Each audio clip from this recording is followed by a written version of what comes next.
नकार करता है, उसका विरोध हम करता है। वैसे हम 21 को बेलापुर मुंबई में हमने मोर्चा किया था। आज जंतर मंतर में हमने ये मोर्चा लगाने का कारण है ये आवाज मुंबई से लेकर हमारा जो मंत्रालय, शिपिंग मिनिस्ट्री है वो प्रेमिस का ऑफिस में पहुंचना चाहिए। इसलिए हमने ये इधर धरना लगाया है। सर, क्या मैसेज देना चाहोगे जो लोग आपको देख रहे हैं? हमारे सेलेस ग्रुप इंडिया ये सीमेंट भाइयों की एक ही मैसेज है कि ये सर्वे नंबर 31 ऑफ 202 को विड्रॉ किया जाए।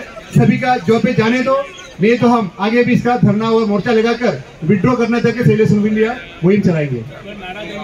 क्या सर आप अन्य पार्टियों के समक्ष भी जाएंगे? बिल्कुल नहीं, क्योंकि ये पॉलिटिक्स से कुछ संबंध नहीं है।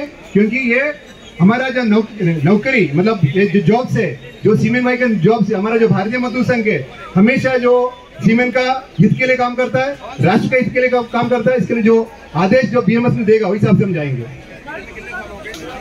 भारत माता की जय। हम सब एक हैं। काला कानून वापस लो, काला कानून वापस लो। शिपिंग होश में आओ, शिपिंग होश में आओ, शिपिंग होश में आओ, शिपिंग होश में आओ, शिपिंग होश में आओ।